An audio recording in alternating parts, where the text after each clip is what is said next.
صلی اللہ علیہ وسلم۔ تو تبدیلی لاؤ، نمازوں کی پابندی، 5 وقتہ نماز کی جماعت کے ساتھ میں۔ لوگ کہتے ہیں ہماری مسجدوں میں غیروں کے قبضے میں جاتی ہے۔ میں کہتا ہوں کہ اگر ہمارے محلے کا ہر بچہ ہماری مسجد میں پابندی کے ساتھ میں نماز کے لیے آئے تو آپ بتائیے کسی غیر کی، کسی بد مذہب کی ہمت نہیں ہوگی ہمارے مسجد میں پیدا۔ نہ مسجد کے ٹرسٹیوں کی ہمت ہوگی کہ کوئی پلپلاپن اپنے اندر پیدا کرے۔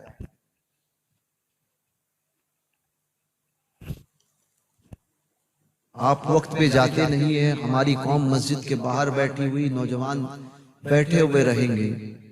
تراویح بھی اس وقت پڑھتے ہیں یا نماز میں حالت تراویح میں اس وقت پہنچتے ہیں کہ جب امام جو ہے وہ رکوع میں جانے والا ہو، اور پھر ان مینڈکیوں کو زکام سوچتا ہے کہ جو قرآن پاک کبھی نہیں سنتا، اس کو صرف رمضان میں تراویح میں قرآن سننا ہوتا ہے۔ پھر وہ کہتا ہے کہ مائک کی لعنت لے کر آؤ، مائک لگاؤ، آواز پیچھے نہیں جا رہی۔ یہ کہتا ہے امام صاحب کی آواز پیچھے نہیں آ رہی، قرآن سنتے نہیں، مزہ نہیں آتا ہے، جیسے سارا سال وہ قرآن ہی پڑھتا ہے۔ اس کو بولو ایک آیت پڑھ کے دکھائے، سمجھے؟ تو وہ سورہ فاتحہ صحیح نہیں پڑھے گا، اس کو قرآن کا لطف پیچھے کی صف میں چاہیے۔ وہ اتنا بڑا پارسا ہو گیا کہ وہ چاہتا ہے کہ نہیں قرآن جیسا، وہ عربی کو اس کو ساری عربی سمجھ میں آ رہی ہے، وہ سارا ترجمہ سمجھ رہا ہے، سمجھے؟ اس کو یعلمون اور تعلمون کے علاوہ کچھ سمجھ میں نہیں آتا، سمجھے؟ لیکن اس کو قرآن چاہیے، سننے میں چاہیے۔ اس لیے وہ کہتا ہے کہ مائک لاؤ۔ اسے یہ نہیں پتا کہ استنجا کا طریقہ کیا ہے، کو دھونے کا ہے نا، پاک ہونے کا طریقہ کیا ہے، مگر اس کو چاہیے نماز پابندی کے ساتھ۔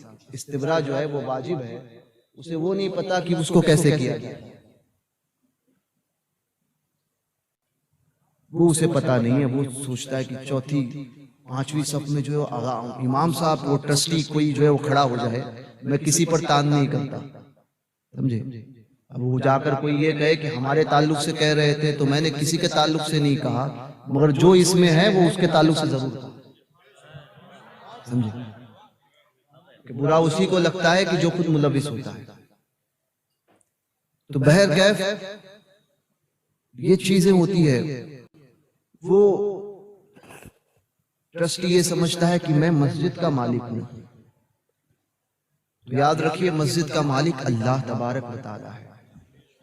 اللہ نے مقدر میں تمہارے یہ سعادت بخشی ہے کہ اللہ نے اپنے گھر کی خدمت کے لیے تم میں سے چند کو چن لیا، تو اسے سعادت جانے۔ تو یہ مہینہ آئے گا تو کچھ برساتیوں کو، کچھ مینڈکیوں کو زکام آئے گا کہ ہونا چاہیے اتنا بڑا مجمع ہے، اور پھر دلیل کے لیے فلاں مسجد میں ہوتی ہے وہ ہزاروں کی تعداد میں، کہ وہاں نماز نہیں ہوتی، فلاں میں آتے ہیں تو وہاں نماز نہیں ہوتی، اس کی نہیں ہوتی، اس کی نہیں ہوتی۔ بھیا اس کی دیکھنے میں اپنی کیوں خراب کر رہا ہے، سمجھے؟ ہوتی نہیں ہوتی یہ مسئلہ کیوں؟ یہ بات یاد رکھیے کہ جو یہ کہتے ہیں کہ مائک پر نماز ہوتی ہے، وہ بھی یہ جانتے ہیں کہ بغیر مائک کے تو ہو ہی جاتی ہے۔ اختلاف اس چیز پر ہے کہ اس پہ ہوتی یا نہیں ہوتی، اور اس پر حکم دینے والے، اس کے عدم جواز پر حکم دینے والے وہ ہیں جن کے تقوی و طہارت کا، علم کا، جن کے مرتبے کا، جن کے مقام کا کوئی ان کے دور میں اور ان کے بعد میں کوئی ان کا ثانی نہیں۔ وہ حضور مفتی اعظم فرماتے نہیں ہوتی۔ اب مفتی اعظم کے مقابلے میں آج کے کسی شخص کو لے کر آئے، ہے نا، ایم ڈی کا مقابلہ ایم بی بی ایس کر سکتا ہے؟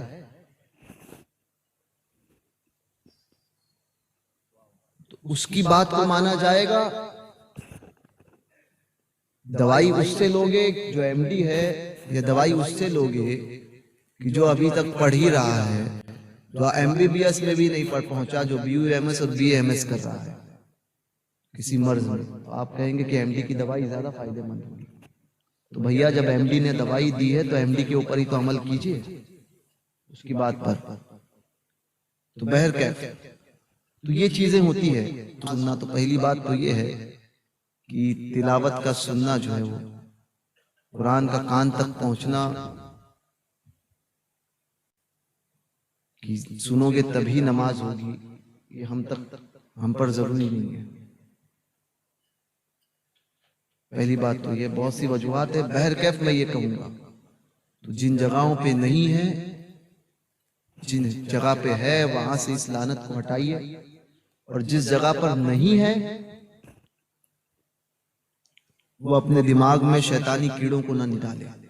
حضور سید العلماء فرماتے تھے کہ یہ ایک شیطان ہے، شیطان فرماتے تھے۔ میں نے آج بھی ہمارے بمبئی کی بکر کساب مسجد، جسے آل مصطفیٰ کی مسجد کے نام سے پہچانا جاتا ہے، اس مسجد میں آج بھی مائک نہیں ہے، یہاں تک کہ خطبہ بھی بغیر مائک کا ہوتا ہے اور اذان بھی بغیر مائک کی ہوتی ہے۔ سید العلماء فرماتے تھے، آل مصطفیٰ صاحب رحمۃ اللہ تعالی علیہ فرماتے تھے کہ یہ شیطان ہے، شیطان یہ سب سے پہلے وہاں آتا ہے، یعنی اذان کی جگہ پہ بتاتے تھے سب سے پہلے یہاں آتا ہے، پھر اس شیطان کو ممبر پہ آتے ہوئے دیر نہیں لگتی، اور پھر جب ممبر پہ یہ شیطان پہنچ جائے تو پھر اسے مصلی پہ آتے ہوئے دیر نہیں لگتی۔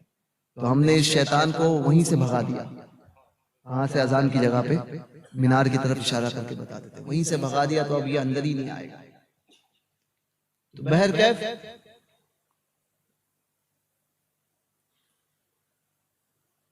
اگر مسئلے کو سمجھنا ہے تو سنجیدگی سے سمجھیں، کسی بھی بات کو بحث و مباحثہ کر کے نہیں۔ ہمارے بزرگوں کے نزدیک یہ چیز نہیں ہوتی، ہمیں چاہیے کہ اس کے پیچھے چلے، پیچھے چلے۔ ہر اعتبار سے تو ماہ رمضان کا مبارک مہینہ آئے گا، نمازوں کی پابندی کرے، 5 وقتہ نماز جماعت کے ساتھ ادا کرنے کی کوشش کرے، نمازیں ہم پابندی کے ساتھ پڑھیں گے، کوئی بد مذہب ہمارے مسجد پر قبضہ کرنے کی کبھی کوشش نہیں کرے گا، کبھی یہ بات نہیں ہوگی، نہ کسی ٹرسٹ میں سے کسی انسان کے اندر پلپلاپن پیدا ہوگا، کیونکہ سب کوئی جانتے رہیں گے کہ یہ مسجد ہمیشہ اہل سنت کے لوگوں سے بھری ہوئی رہتی ہے۔ تو یہ ایک کام ہونا چاہیے، خود پابند بن جائیں، تبدیلی ہمارے اندر آنا بہت زیادہ ضروری ہے۔